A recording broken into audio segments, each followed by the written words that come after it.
Good evening, guys. Hello, welcome back to Real Reds Talk, your favourite football fan channel dedicated to Manchester United. This is your breaking news show. And on tonight's show, I'm going to discuss the Glazers potentially making a U-turn on their decision to sell the club. Make sure you have your pitchforks at the ready.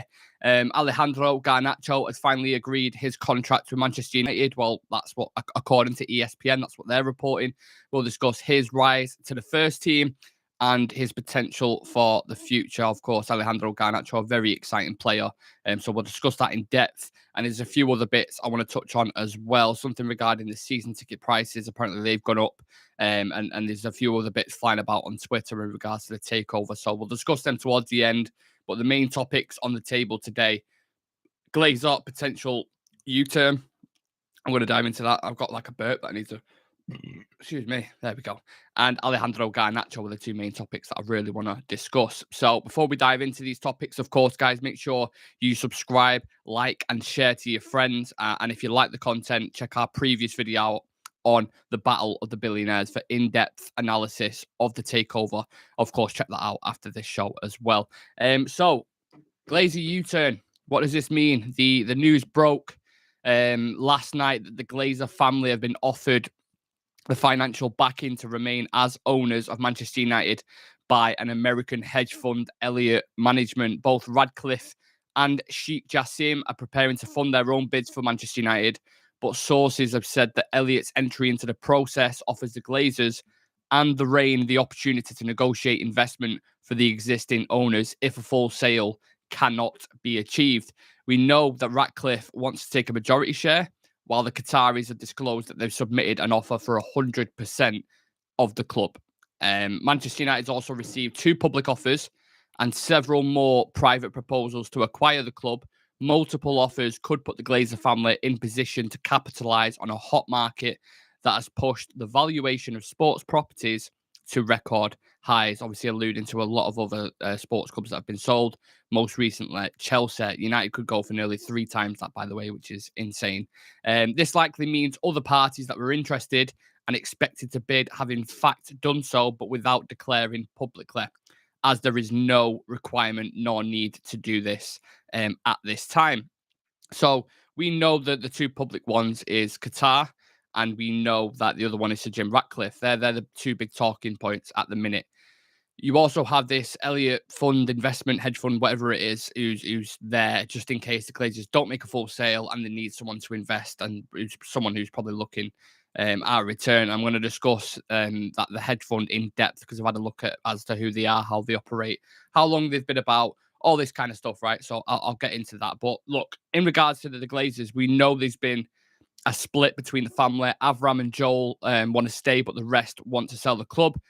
Is this a real prospect that Joel and Avram might actually get what they want? I'm not entirely sure. There's not too much depth in Mark Ogden's article, but we're working with quotes here. We're going off quotes, what have been put out last night. So can they work their way back in? I have no idea. I don't think, well, obviously it's not going to be very... it's not going to be very favourable with the fans, is it? I think anyone who chooses to keep these parasites instantly puts themselves in the same categories as them snakes. Obviously, these hedge funds look for one specific thing, and that's a return on their investment. And if they believe keeping the Glazers afloat and helping them financially with certain situations will benefit them in the long run, then they won't care what the fan base think. It'll be pure greed and money in interest, won't there? We know what the situation is going to be like there. One thing I can say is that there'll be an absolute fire lit under this fan base if this happens. You cannot announce that the club is for sale when you know the majority. Well, they can announce it, they can do it. It's not illegal. But if you know the situation at Manchester United over the past 18 years, and the Glazers announced that they're potentially going to sell the club, and then they go make a U-turn on that, get an investment from a hedge fund or wherever the money comes from, just to keep them afloat, stay in charge, to pay for whatever it is they need. Honestly, it's going to be riots. There'll be absolute riots in the streets. People will be fuming. There'll be a big outcome from this. And look, they're obviously clearly looking at it, because when they announced it in November, then when Avram got interviewed, he was saying, oh, well, we're looking at strategic alternatives to we're not necessarily selling it or whatever, blah, blah, blah. So you can see that him and Joel specifically do not want to sell the club. They'd rather, keep draining it of cash, keep taking dividends every single year, have an entity there to just milk consistently. But the ultimate thing is the stadium is going to cost a lot of money. It's going to cost £1 billion to £2 billion. There's no money in the bank. You saw that with the January transfer window as well. It was cheap loans. They were the only things that we was looking at. We've got a big summer ahead. Ten Hag needs that continued investment to keep United at the top, or keep progressing towards the top, should I say. So yeah, this is not something United fans want to hear. It's not great news if we're being completely on test. It's because Sam put non-stop content there. One thing, like I said, with the fan base, it's not going to go down very well at all. So we'll see what happens with that. But for people who were asking for background on these kind of hedge funds, etc. So Paul Elliott Singer, born August 22, 1944, is an American hedge fund manager, activist, investor, philanthropist, and the founder, president, and the co-CEO of Elliott Management. His net worth is estimated £4.3 billion. He's described as a vulture capitalist. The Independent has described him as a pioneer in the business of buying up sovereign bonds on the cheap and then going after countries for unpaid debts. According to the Telegraph as well, in 2011, Elliott is one of the oldest hedge funds on Wall Street. So they've been about for quite a while. They know what they're doing. They've obviously looked at United and thought, you know what, the Glazers are in a weak position. We can bump them up to a certain point, make sure they get that consistent revenue. They've obviously looked at the club as well and looked at how it's going and what direction it's going, obviously under Eric Ten Hag. And this is the weird thing with it, because you kind of, at the time when under Ole, it was almost absolute breaking point, wasn't we? But because now Ten Hag's doing really well with the squad, the fans seem to be a lot more happier. Well, of course, they're going to be a lot happier because last season was atrocious. We've got the complete opposite to that now. We've obviously got a Carabao Cup final this Sunday. We've got a second leg against Barcelona at Old Trafford, which should be fascinating. We're still in the FA Cup. We've got a match against West Ham. I think that's next week. And then we're pretty close to the title, if we're being completely honest. We're only 5 points off Arsenal, and we're 3 points behind Manchester City. So City are in a title race. Effectively, we're in a title race. Do I believe we are in a title race? No, not at all. I don't think we are. And I've never fully subscribed to that theory that we are in a title race. But people will look at the situation that we're in, especially rival fans, etc., and they will say they are in a title race. They're still in the FA Cup. They potentially could go through against Barcelona. I thought we was the better team against Barca in the first leg. So it's back at Old Trafford. We've got Lissandro back. We've got other players back in the team. There's potential for us to go win that. So the direction that the club is going at the minute, it looks promising. You've got an unbelievable manager who's going to do great things here. I subscribe. That's a theory I do subscribe to. Eric Ten Hag being successful at Manchester United. That's what I think will happen. Absolutely.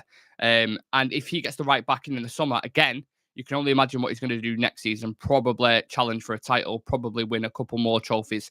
Probably start to create a dynasty at this club. So whoever it is who's coming in as the hedge fund or looking for equity, whatever it is, they're looking at the situation and like, look, they're on the right trajectory now anyway. So they're going to be successful, which means more money, which means guaranteed revenue, especially with the Champions League, etc. So if they keep the Glazers afloat, we're going to get a return on money. And ultimately, the only thing these people care about is money. That is it. They couldn't give a fuck about the fan base. They couldn't give a fuck about, what's been going on at the club. They will just look at pound signs. They'll look at the return, how quick they'll get it, how much they'll make off doing this. And that's the only thing that they'll care about. Like I just said, this guy, this Elliott Management, his name's fucking Paul Elliott Singer. Apologies. It's been described as a vulture capitalist. A vulture capitalist. The Independent has described him as a pioneer in the business of buying up sovereign bonds on the cheap and then going after other countries for unpaid debt. So that tells you absolutely everything you need to know. And of course, if there was ever going to be anyone associated with doing this kind or having this kind of investment, it's not going to be someone who you're a massive fan of, is it? It's going to be someone who's looking just for pure money and don't give a fuck otherwise. And it's a shame that has now become a potential thing or a possibility that could happen, because the way the Glazers are looking at it, they're looking at like, look, we want £6 billion or we ain't going to sell, mate. And then that in itself becomes like a vortex of pressure for everybody, for people who are bidding, for the fans. everything around it, and they're putting on this front like it's £6 billion or nothing. So people are going to go in with bids for 4.5, maybe £5 billion. But every single person, even the Qataris who we know have got, a massive, massive wealth, do not want to overpay for Manchester United. And we know the Glazers are so stubborn. Just from being owners of United for 18 years, they've not cared what supporters have thought for years. Despite everything they have done to the club, they've just sat there, smug as fuck, done nothing about it, and like, we don't care, we'll carry on, we'll continue to take money. So you would think naturally they're going to take that approach with the sale of the club. They're going to sit there and wait until it gets closer and closer and closer and closer to that £6 billion bid. And once it does that, then they'll probably consider to sell. But right now, it's like, look, we don't have to sell.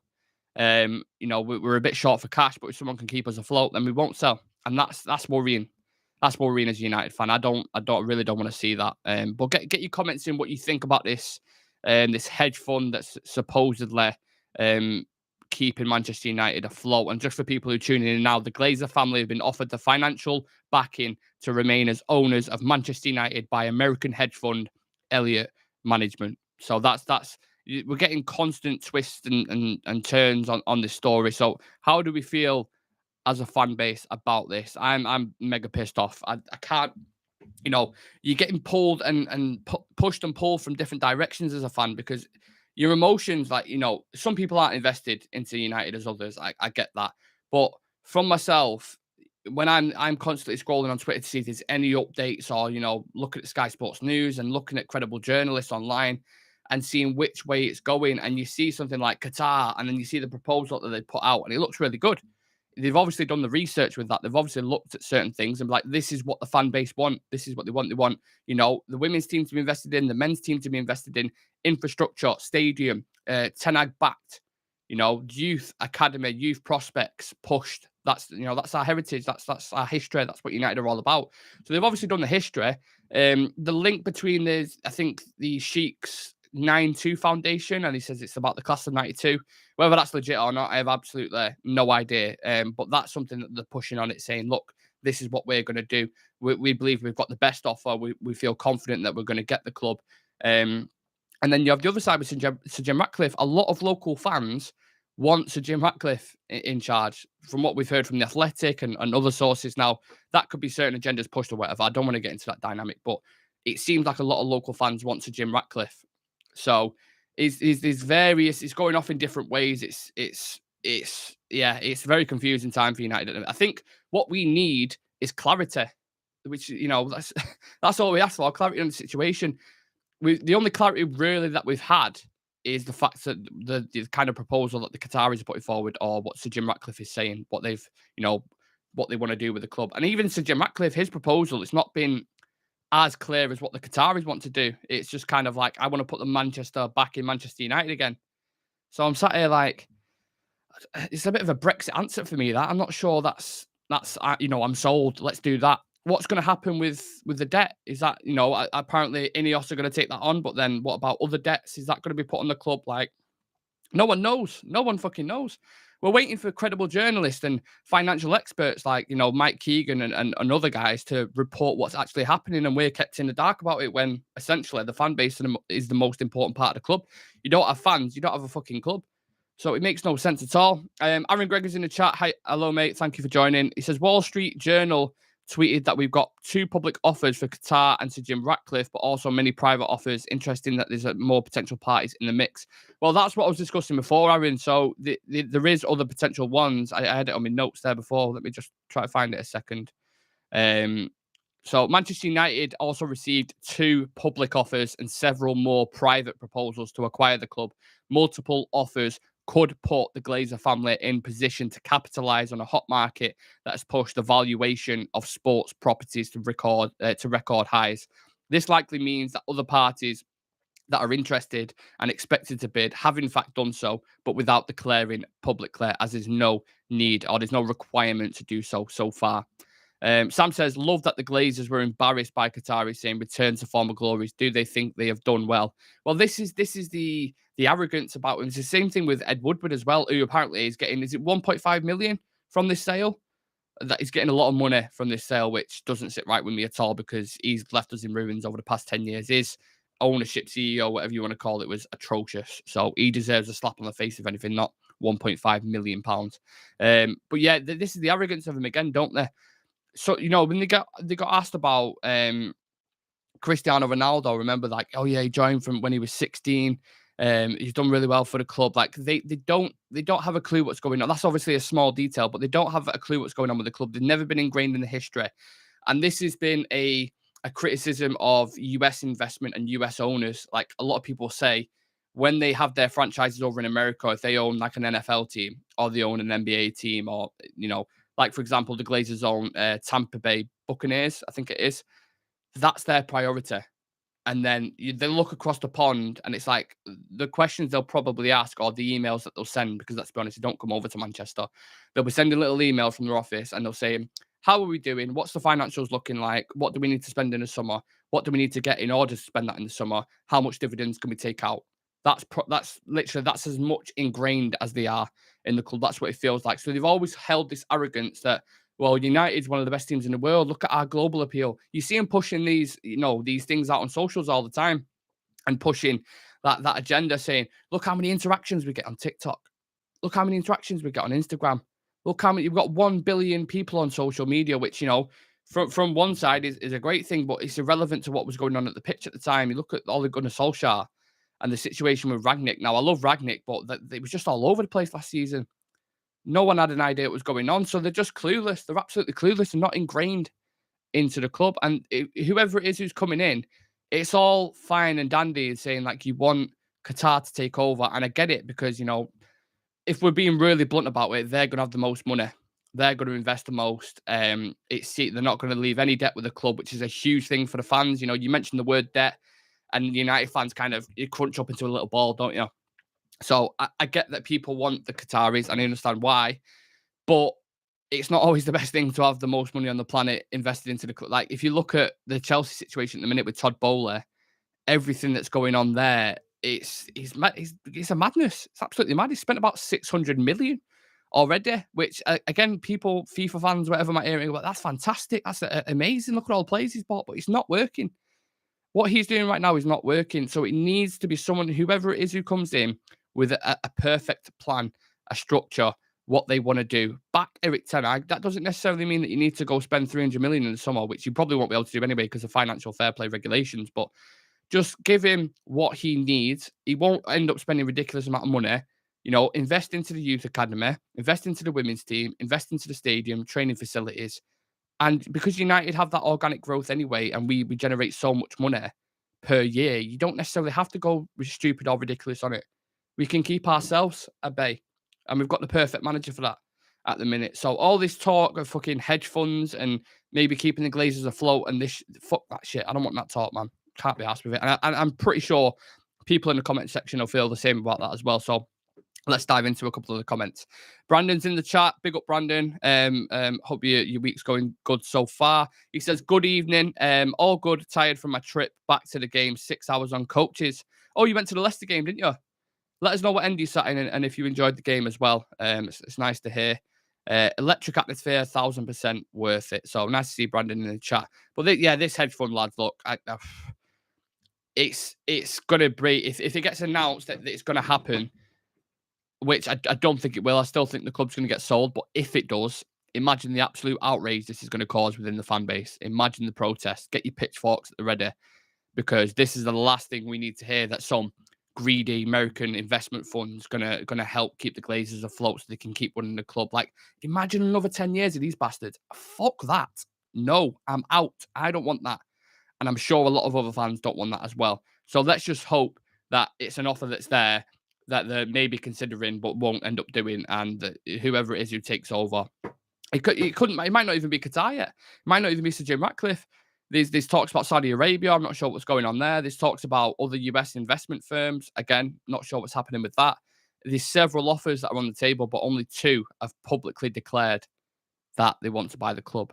So twisting and turning constantly. I'm just going to very quickly, because I'm saying it's constantly twisting and turning, I'm going to quickly check to see if there is any other quick updates before I dive into the Garnacho story. So before I do that, make sure you subscribe to the channel. smash a like on the video. And this week, the content is going to be nuts, absolutely nuts. Listen to me as I go through this. So we've obviously got the show today, which is like a nice little warm-up breaking news show. Tomorrow, we've got an interview with Jonathan Schrager, a very credible, reputable journalist surrounding Manchester United. He's got a big following on Twitter. He knows what he's talking about. I had a chat with him this morning. Yeah, he's very, very good on the United situation. So we're going to talk to him about the ownership situation. We're going to talk to him about Frankie de Jong, possibly returning this summer or Bellingham. We're going to talk to him about Erik ten Hag, the club, the fixtures this week, loads of stuff. So a very good interview. Me and Sam are going to be on that with Jonathan Schrager. So make sure you tune in for that at 7 o'clock tomorrow. You don't want to miss that. Then Wednesday, we've got the preview for the Barcelona game, second leg, which is going to be super interesting, back at Old Trafford. We'll have loads of lads on for that, discussing usual kind of situation there. Watch along for Barca game on Thursday. Me and Adam will be live for that.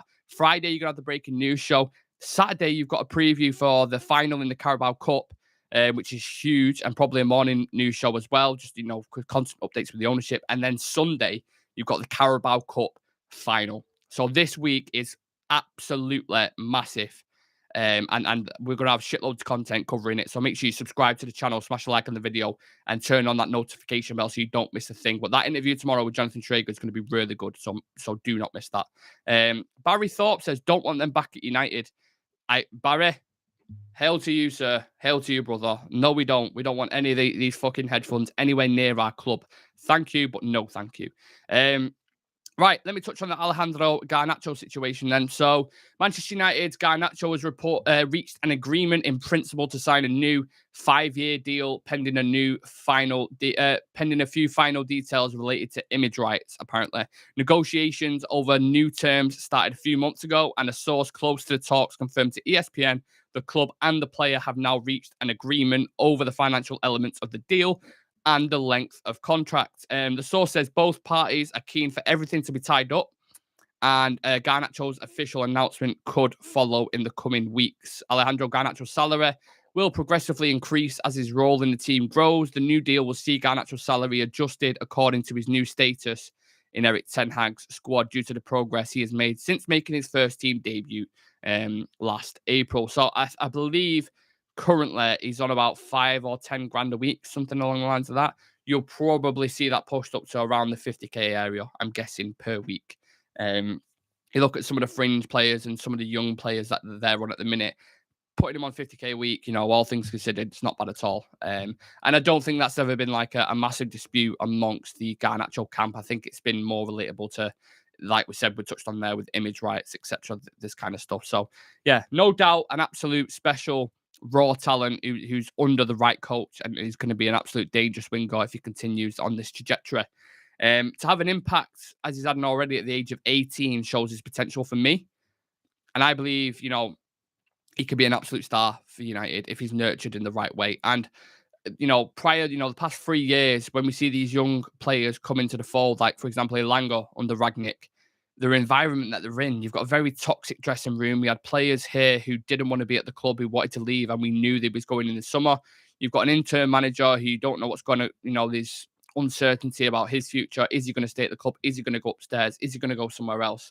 So there was a lot of question marks. And for a young kid to come into that team, you saw it with Elanga. Everyone was raving about Elanga when he came into the team because of his performances and he was doing well, and rightfully so. He's had a drop off now, probably needs to go on loan if we're being fair about it. But it wasn't a great environment for youngsters to come in and progress and propel and do well in comparison to when Foden was being drip fed into Man City squad. You can nurture him the right way now. And now I feel like with Garnacho, we can start to do that, especially you bring in a couple of more talents in the summer. You don't have to rely on them heavily too much, because there's been games where Garnacho started where we've had to bring, like the Fulham game, for example. If Garnacho doesn't score that goal, we drop 2 points. And then, in other games as well, he's had a big effect in it. Sociedad, we could have brought that game back. I'm pretty sure he's got a great goal in that game. Like, he's been really good for us. But the thing is, you don't want to rely on young players. They're not there to be relied upon. They're there to be nurtured. And then when they get to a certain point, like Marcus Rashford's age right now, 24, 25 years old, absolutely killing it. And they only get to that stage by going through, dips in form, etc. So I believe it. I believe he can be a fantastic player. I really do. Just needs nurturing in the right way. Barry's saying the bleeding Yanks giving them money. Well, look, there's a stigma with American owners and American investment funds, and I understand it because of Glazers, because of the Cronkies at Arsenal. FSG at Liverpool apparently not selling the club now. That's what we've heard. And other ones, many other ones where it's not exactly gone great. Todd Bowley at Chelsea was something that I alluded to before. So I understand the stigma with that, but it's hard to say it now, especially with the news that's just come out, but there are firms in America who own sports entities who invest a lot of money into it and nurture it in the right way and have contacts within that thing. So it's not necessarily a nation attached to it, whoever it is, or if the US investment is just going to be shit. When you hear hedge fund, equity firms and stuff like that, that's when you're like, fuck that. I don't want any of that shit near my club. But I take your point, Barry. Yeah, back to Garnacho. I think it's important to know with young players, like I said, you're going to have dips in form and inconsistencies in the game, and it's all about development process. And they will take little gems from each game they play in, and they'll pick up on little things they did wrong in that game, and that's where that's where the development comes into it. And he's got loads of players to learn from. You look at players at the club, Jadon Sancho, yeah, since he's was fantastic for Dortmund in Germany. Got 18 goals, 16 assists in one of the seasons. Was regarded as one of the best talents in young talents in Europe at the time. Struggling a little bit. Ten Hag's had to put him on individual training programs. Come back, he looks a bit brighter. Maybe he'll really start his United career. And then again, he was a product of what was going on at the club anyway, with Ole Gunnar Solskjaer, the management, mismanagement, coaching, whatever you want to call it, intern manager, dressing room problems, etc. These have been starved of proper development now. And I think you'll see that with Sancho. But obviously, Sancho's a bit ahead in his cycle. He's gone to a respected league that's, done it in big games against Bayern Munich, etc. So he's obviously further along the development kind of scale that Garnacho is. So he can learn from these players. He can speak to Jadon Sancho, say, when you were stuck in this rut, when you was doing this, how did you get out of it? What did you do? How did you adapt your game to start beating defenders more when they started reading you more easily? Marcus Rashford is a perfect example. Look how shit he was last season. He was that shit last season.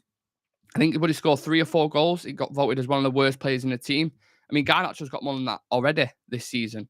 So it's a good platform to go off. It's a good base. You've got something to look at there, but it's promising. You need to do more, but it's promising. And then Anthony as well was just transferred for a big fee. Got a lot of pressure on his head.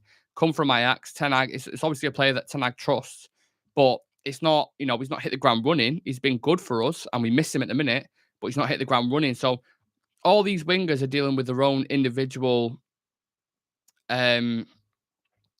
like issues, let's call them, dealing with their own individual issues, and they can help Garnacho get into the similar, go not exactly the same path as what they're going, but help him get to the top. And he's surrounded by the right people, especially experienced players like Casemiro, Varane, people who've won the absolute lot. He's in the right environment right now, and if we can tie him down to a contract for whatever it is, 4 or 5 years, that's amazing news in my eyes. Now, probably 2-3 years into that deal, you'll probably get a renewal, a bump on his wage, especially if he continues, like I said, on the trajectory that he's currently on. But he's a fantastic player. I didn't get the criticism of him a couple of weeks ago, where you're grilling an 18-year-old kid because he's had a bad game. Like, what the fuck? What's this society come to? You know what I mean? Anyone who's in the chat will remember Cristiano Ronaldo when he came to the club. Any young players who have entered the frame, Marcus Rashford when he was 18, comparing then to how he is now, like, it just doesn't bode well. Like, if I understand the criticism if he's coming out all arrogant and thinks he's performing really well when in essence he's playing really shit. And I know there was certain accusations in pre-season that he had a bit of an attitude problem. Sorry, but these things seem to be addressed now. Ten Hag nipped that in the bud, and he said, "Look, just work hard. You'll get your game time." He started him against Leicester yesterday. An 18-year-old starting him in the Premier League. He clearly trusts him. He clearly likes his ability. You've seen the way he's spoken about him in 1v1 in situations. He can be a killer. He's deadly. He's got them kind of qualities that a lot of the wingers haven't. That's something that Anthony scrutinised for. He doesn't run it his man enough. When Garnacho gets it, he's a proper Old Trafford winger. Everybody's up on the feet. He's skinny man, left, right, centre. Very direct. Got a lot of pace. And he's a fantastic talent. He's a really good player. You sign him down now for another 4 or 5 years under Erik ten Hag, that kid will be a monster. I guarantee you he'll be an absolute monster. As long as he keeps his shit in check, he works hard, trains hard, learns from other players, picks up gems from different games, gets experience in cup competitions, Premier League games, Champions League potentially next season. he'll be a good player. I'm fully convinced of it. I look at other players, like, no offense to Elanga, really like the guy. He's got the right personality, the right attitude, but quality levels, I think Garnacho offers more than Elanga, personally. I think Elanga could still have a good career. He could still go somewhere in the Premier League potentially and be a regular for them.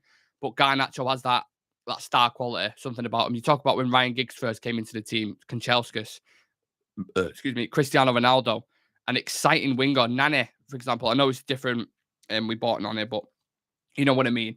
Just exciting wingers. That's what Old Trafford's all about. Very direct, very pacey, very skillful, but can add a goal to his game as well. And under Eric Ten Hag, he'll be a beast. Let's have a look with a few more comments. So, Aaron Gregory, heard links with the Ricketts family being involved with United. Keep them away from our club. Now, just a thing, the Ricketts had denounced himself from being interested in Manchester United. So, I think the Times Sport reported that, or it might have been it wasn't the Athletic. It was either the Times Sport or the Telegraph announced the Ricketts family are not in for it, because there was a big uproar about them with the Chelsea fans, weren't there, when he was discussing it, and he was saying, we don't want that family anywhere near our club. And there'll be a few more. I think the ones that we haven't heard about yet will be US investment. It'll be somewhere from there, or some kind of consortium, or some kind of shit like that. Aaron says, I think with the pace of the Prem, Sancho is more suited to a central position. Yeah, and that's what you might see. You might see, I was going to say cover for Bruno Fernandes there, but he's kind of them two work really well together. I described it the other day as Ødegaard and Saka, and I hate doing that because it's Arsenal, but you could see this, the combinational play, what they was doing on the pitch. They work really well together. So maybe sometimes, I would say, if you want to give Bruno a rest, how would Sancho do in the 10 when Bruno's not on the pitch? Maybe you have Sancho, Antony, Rashford and Weghorst, let's say, for example, and you can have each player interchanging in each position there. More so Antony staying out on the right-hand side, but Weghorst can drop to the 10, Sancho can go out to the left, Rashford can go up top, and vice versa. You can maybe work it like that. I'm not entirely sure. But you could definitely work as a 10. We saw that yesterday for Leicester when he came on. Changed the game completely. There was so much space in that midfield. And he was effective. Jadon Sancho was really effective when he came on. Like I said, changed the game. So you could try Jadon in numerous positions. Like Dan said there, could try Sancho as a number 10 with switching positions with Bruno on the right. Yeah, absolutely. Sam saying, do we ask Jonathan Schrager about his favourite biscuit? I mean, it's the crucial question. It's the question everybody wants to know, the fans' question, should I say. Just on that interview as well, if you want to ask Jonathan Schrager a question, leave it in the comment section whilst we're live, and we're going to go through them at the end in the last kind of 5-10 minutes. But we've got a lot of stuff we want to talk about with him, a lot of things we want to ask. He's got a lot of insights to United, spoken to numerous people around there. So it's going to be fascinating. I can't wait. It's the first for the channel. And yeah, it's going to be amazing. So this is a little warm-up show today. As I alluded to before, this week, we're talking big stuff, big stuff. Just mentioned the interview then with Jonathan Schrager. Barcelona previews, reviews, the live watch along, the full shebang with that. Me and Adam will be live for the second leg. The first one was super fun watch, 2-2. The watch along went off, so come and join us for that. Friday, you're going to have the breaking news show. There's going to be more stuff, updates constantly on the Qatari ownership, and potentially a few other things. And there was, there was someone reminding me before. Yeah, season tickets. Just very quickly, let me touch on that before I forget about it. So Laurie Whitwell reported before.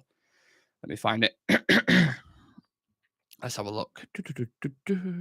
Yeah. So Manchester United confirmed that season ticket costs will increase by 5% for the first time in 11 years. Now, this doesn't affect me directly. There we go. You got there in the end, Nick. This doesn't obviously affect me directly because I'm still on the season ticket waiting list, and like many other fans and many other people who are on the channel.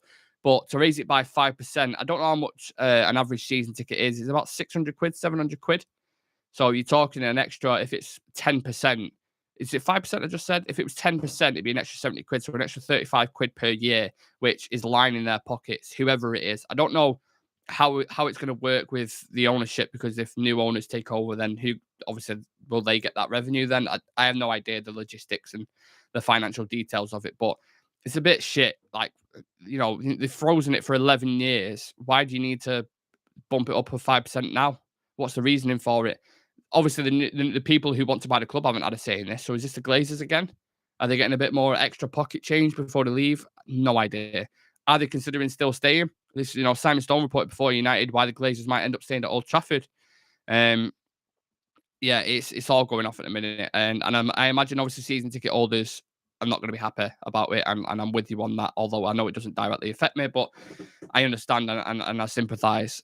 Marky Mark's in the chat. Hope you're doing well, mate. Good to see you again. It says Glazers want to milk the cash cow one last time. They won't let go easily without a last gasp fight. Glazers out, and trust me, we won't stand for it either as fans. Like I said at the start of the show, if they stay, like Sam says there, if the Glazers stay, we riot.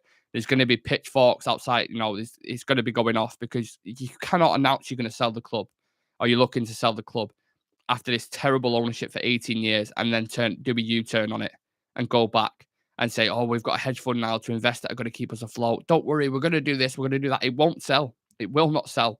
I'm telling you now. There's not one United fan that's going to go, oh, actually, you're staying. Oh, brilliant. Brilliant. We're so excited. We can't wait for you. We can't wait for you to stay and ruin the club even more and take more dividends out every single year and ruin this club. Fantastic news. No, fuck off. Piss off. Go. You've announced it now. Love United, hate Glazers. That's the way it is. Yeah, no, don't want that shit. Glazeronomics, exactly. Yeah, exactly. So it's all going off at the minute. We've got lots to talk about this week, lots to discuss. Turn on a notification bell. Smash a like on the video, by the way. There's been numerous people that have come in and out.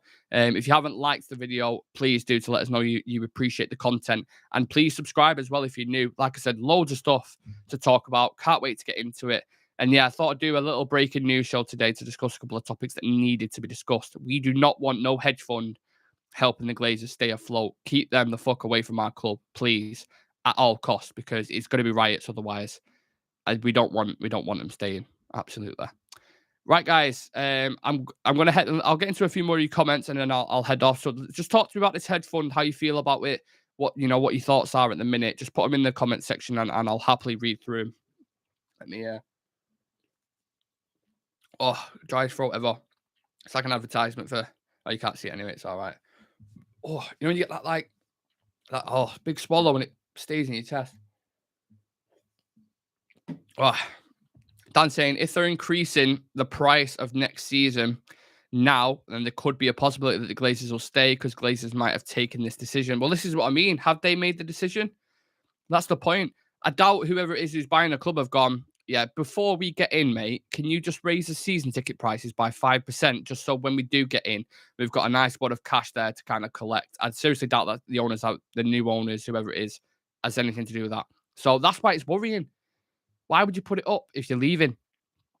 Doesn't make sense to me at all. They might haven't cared about this if they're leaving. That's what I'm saying. I don't know. No idea, Dan. It's very confusing times for Manchester United. And what we need as fans at the minute is just clarity. Just clarity on certain situations. We're having to go off what journalists are saying and waiting for reports from him. There's no one actually coming out. Why has no one come out from the club? Like, the only thing we've heard is, oh, well, the club are handling it and the Rain Group handling it, and that's it. So it doesn't confuse football operations or whatever. What about the fans? You've not spoken to the fans. What's going on?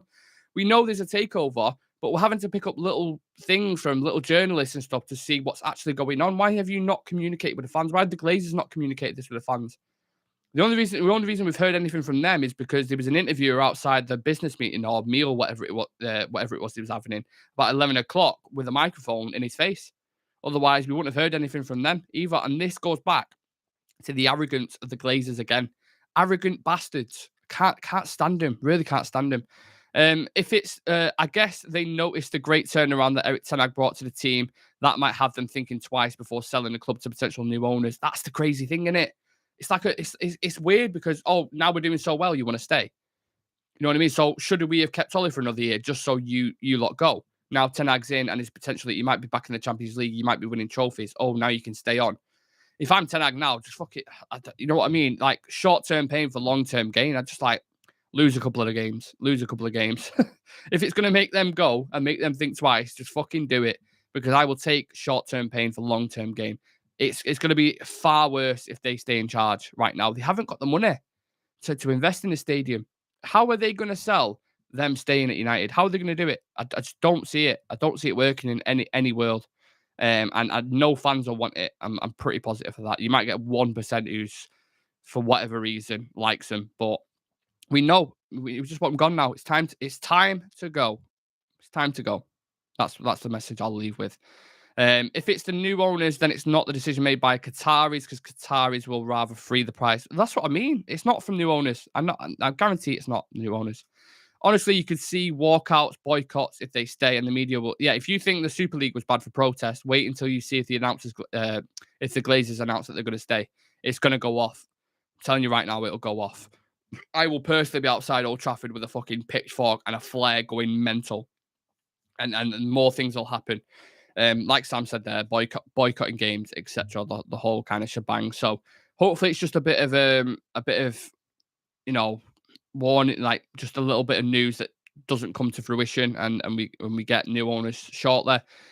It's going to be done in it by what we're talking, April, May, something like that. It's the deadline. I know the soft deadline was obviously on Friday for the bids going in, but we're going to have a few new rounds of bids. That's the way it's going to work, and then eventually the club will be sold, hopefully before the summer, so Ten Hag can plan, which is probably already planned for it anyway. But sometimes when new owner comes in, it kind of changes that situation. So, like I said, yeah, make sure you subscribe to the channel. Make sure you smash a like on the video, and we're going to be live tomorrow with a massive interview with Jonathan Schrager. So come and join us for that. Get involved in the comment section. Ask us any questions you want, and we'll dive into it. Yeah. Cheers for tuning in, guys. Take care of yourselves. I'll see you tomorrow, 7 o'clock. Do not miss it. Peace.